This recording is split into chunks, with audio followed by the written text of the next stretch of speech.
In the event of a war with NATO, the Soviet Union knew that fighting on the high seas with the Western fleets would be an uphill battle. Historically, Russia was not known for her naval prowess.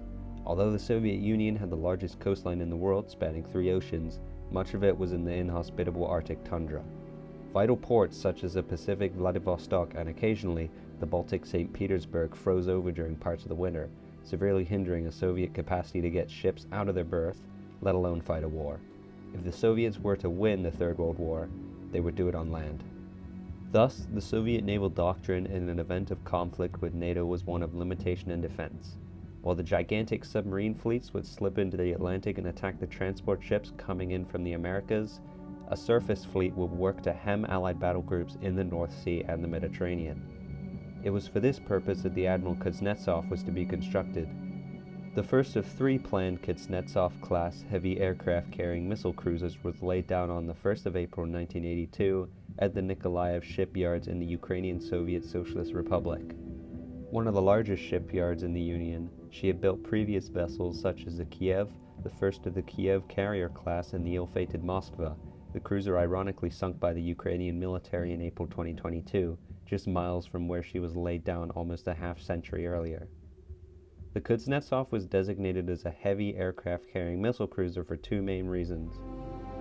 One was done to bypass the Montreux Convention, which prevented aircraft carriers from transiting the Turkish Straits, something necessary if she was to reach the Mediterranean from Ukraine.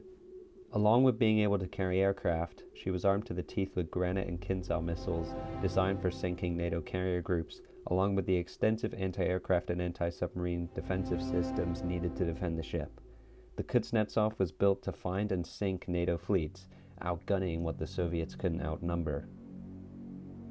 With a length of over 900 feet and displacing a weight of over 58,000 tons at full capacity, Kuznetsov was to be one of the largest warships to sail under the Soviet flag. Information on the ship's company ranges, with numbers going from a complement of 1,500 men to almost 2,000. Unlike the aircraft-carrying ships before her, the Kuznetsov was developed to carry a squadron of fixed-wing Sukhoi Su-33s as well as Su-27s. She also had the capacity to carry both Ka-50s and Ka-27 helicopters used for anti-submarine warfare, reconnaissance, and transport. The carrier featured a ski ramp, unseen on Soviet aircraft cruisers before. This was to assist with the stow-bar launch method, or short takeoff barrier-assisted recovery. It works via launching aircraft under their own power and using the ramp to get them airborne. For example, American carriers use the Catobar system, in which aircraft are launched with a catapult. While Catobar requires more moving parts and is more expensive, it allows for a more ergonomic and efficient carrier deck. While a Nimitz class can get 3 aircraft airborne at the same time, the Kuznetsov could only launch 1 aircraft at any one time from one of 3 takeoff positions. The Kuznetsov was infamously renamed several times before falling under her current namesake. The ship began as the Riga, then Leonid Brezhnev after the ex-premier, then to Tbilisi, and finally in 1990, Admiral Flota Sovetsko Soyuz NG Kuznetsov, or Admiral Kuznetsov for short.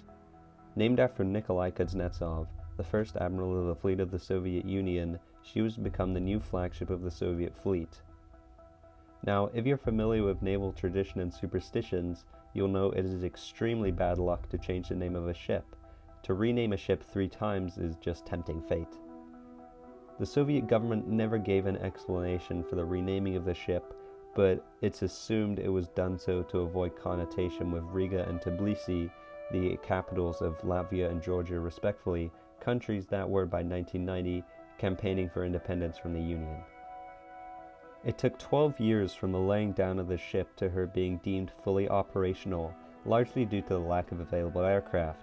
The Kuznetsov was laid down in the Soviet Union, first sailed from Ukraine, and arrived to serve in Russia. While the Kuznetsov was undergoing her final preparations for service, the nation which built her was on her deathbed. The republics of Estonia, Latvia, Lithuania, Moldova, Georgia, Armenia, Azerbaijan, Kyrgyzstan, Tajikistan, Uzbekistan, and Turkmenistan had already left the Soviet project. On August 24, 1991, Ukraine officially declared independence from the Soviet Union. Ukraine, as with the other ex-Soviet states, now found herself in an interesting situation as she had inherited all the Soviet military infrastructure that lay in her territory, most famously a third of the entire Soviet nuclear arsenal, including missiles, warheads, and nuclear bombs. Ukraine now also owned a variety of warships that found themselves either in Ukrainian ports or in Ukrainian shipyards. When Leonid Kravchuk was declared the first president of Ukraine in December 1991, one of the primary goals of his government was to secure the vast Soviet military apparatus in Ukraine to protect from immediate threats to the safety of the new country. He sent a personal letter to the captain of the Kuznetsov, Captain First Class Viktor Yagarin, telling him that the ship was now Ukrainian property and he was to stay in Sevastopol where the ship was conducting sea trials. However, the Soviet fleet in Severomorsk had foreseen this, and at the same time, Vice Admiral Viktor Ustemko arrived in Crimea and boarded the Kuznetsov. She left Ukraine in December 1991 with no resistance from Kiev, never to return. The Soviet Union would collapse less than a month later. The Kuznetsov has had a pretty spotty track record, to say the least. Since 1995, she has only deployed 6 times, last in 2017 to assist the Assad government in Syria. She would spend 5 years in a dry dock receiving extensive repairs for, among other things, a fire which heavily damaged the ship's interior, and a massive hole which ripped through her deck after a crane fell through it. She only just left port a few months ago. Since 1995, the Kuznetsov has spent an average of 15 days at sea a year. Throughout her service life, the ship has had issues with structural corrosion, compatibility with the aircraft launched from her decks, as well as her power source. Now, the legality of the seizing of the Admiral Kuznetsov has been contested throughout the years. The Ukrainian argument that the sailing of the Kuznetsov to the Soviet Union was illegal was that now Ukraine was an independent nation.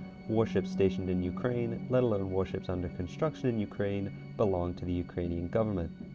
The same is true of the extensive nuclear weaponry that Ukraine acquired after independence, and how infamously the country agreed to surrender her arsenal in return for security guarantees from Russia. The Russian argument for the seizing of the Kuznetsov is that, at the time of the seizing, the warship was property of the Soviet Union, which Russia was still part of. The margins were so tight that by the time Kuznetsov has arrived in the Soviet Union, she was only weeks away from becoming an independent country. Ukraine, although de facto independent, was not recognized by many states.